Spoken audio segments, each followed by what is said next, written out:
Oui, il y a déjà eu des démonstrations de fait où des gens ont réussi à faire surchauffer des machines par le biais des ordinateurs.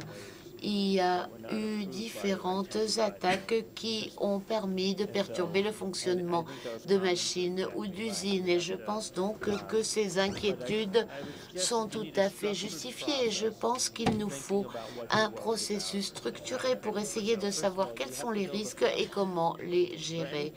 Tout ce que vous construisez et qui est informatisé, pour tout cela, il vous faut un bon modèle de menace. C'est-à-dire qu'il faut que vous sachiez exactement ce que vous devez protéger et ce qui risquerait de perturber vos opérations.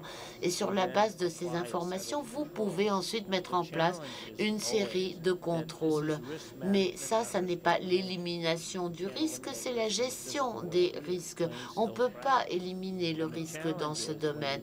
Et lorsqu'on parle de gestion des risques au niveau des cyberattaques, c'est extrêmement difficile de savoir exactement combien on peut mitiger les risques en appliquant telle ou telle mesure.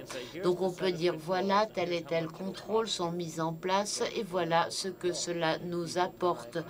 Voilà ce que ça nous coûte en termes de machines, en termes de personnel, etc. Mais à ce moment-là, le responsable va dire oui, mais si je dépense tout cet argent, combien est-ce que ça va me permettre d'éliminer de risques? Est-ce que c'est rentable? Est-ce que ça vaut la peine d'investir tout ça? Et ça, c'est très très difficile à chiffrer.